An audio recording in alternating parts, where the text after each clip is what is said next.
জন্য নিরন্তর হরিনাম করছেন, অবিচারে সকলকে নাম প্রেম দান করছেন, গৌরাবতারের জন্য কান্নাকাটি করছেন, 22 বাজারে বেত্রাঘাত পাচ্ছেন, ব্রহ্মাকে আজ পেটাচ্ছে, ব্রহ্মাকে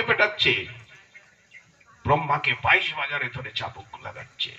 ব্রহ্মাকে গোপাল চক্রবর্তী বলল, নামে যদি হরিনামে যদি মুক্তি হয়। আদি সপ্তগ্রামের ঘটনা।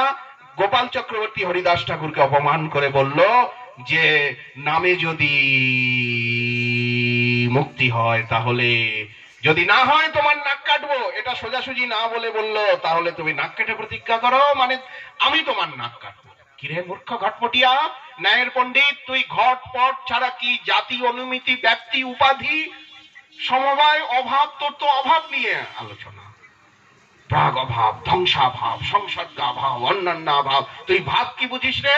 আরে এই চক্রবর্তী মূর্খ ঘটপটিয়া, এই কেরানি, কালকের থেকে তুই আসবি না।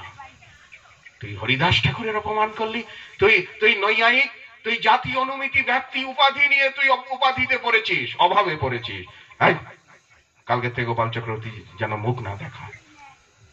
তুই প্রণামও করলি না, ব্যাটা। হিরণ্য গোবর্ধন মজুমদার গোপাল চক্রবর্তীর নাম চাকরি বাদ দিয়ে দিলেন। বলরাম মজুমদার বললেন, ওটা মূর্খ, ওটা কি জানে, উনি কি আর কোনো মান অপমান নেন?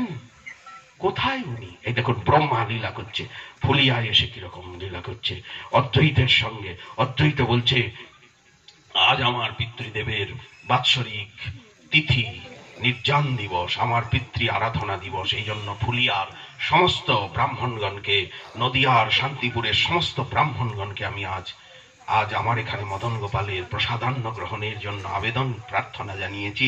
সবাই এসে গেছেন, তুমি এখন বসে খালি হরিনামই করছো, হরে কৃষ্ণ হরে কৃষ্ণ। শেষই ক লক্ষ্য হলো? তোমার কত লক্ষ্য চাই? তোমার লক্ষ্য তো এক, গৌর চরণই তো তোমার লক্ষ্য। আমাদের গৌরাকৃতি মদন গোপালই তো তোমার লক্ষ্য হরিদাস। তোমার 3 লক্ষ্য তো না, তোমার লক্ষ্য তো এক।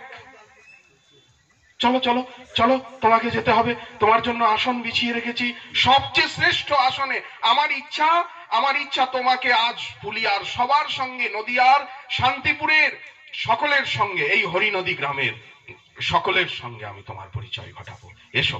হরিদাস বলছেন, আমি ওখানে যাবো না। আমি দেখুন ব্রহ্মা কি লীলা করছে। আমি এসেছো ঈশাননগর? ঈশান এসেছো? চ্যাংদোলা করো তো এনে না। যেমন সপজ বাল্মীকিকে ভীম একেবারে চ্যাংদোলা করে নিয়ে গেল রাষ্ট্রীয় যজ্ঞের ওইখানে বসে, একেবারে না। কৃষ্ণ এসে বলছেন, চরণ ধাও।